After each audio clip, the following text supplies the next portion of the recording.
আজকে সকালবেলা আমি পড়তে গিয়েছিলাম, আর পড়া ছুটি হয়ে যাওয়ার পর যতক্ষণ না বাপি আনতে আসছে ততক্ষণ বসে বসে একটু লেস কুরকুরে এইসব খাচ্ছিলাম। আজকে বাপির অফিস থেকে কয়েকটা বন্ধুরা আসবে, ওনাদের জন্য মন্দিরে খাওয়া দাওয়ার ব্যবস্থা করেছিল বাপি।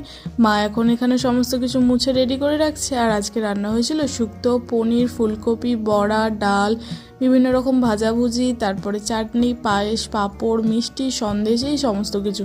ওনাদের খাওয়া দাওয়ার পর আমরা এখন খেতে বসে পড়েছি, আর খাওয়া দাওয়া শেষ করে এখন বাড়ি এসেছি।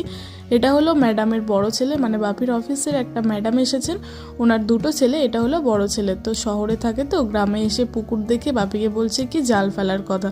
তো এখানে বাপি এখন জাল ফেলে গেছে। আর এখন তো শীতকাল, সেরকম তো মাছ পড়তেই চায় না। একটাই মাছ পড়েছিল, ফলুই মাছ, সেটা দেখেই তো কি খুশি। তো বাপি রাস্তার ধারে এসে আবারও একবার জাল ফেলেছে যদি কোনো মাছ ওঠে, কিন্তু পরের বার আর কোনো মাছ ওঠেনি। তো এখন ওনারা বাড়ি চলে যাচ্ছেন। তো আজকে ভিডিওটা এই পর্যন্ত, দেখা হচ্ছে পরের ভিডিওতে, টাটা।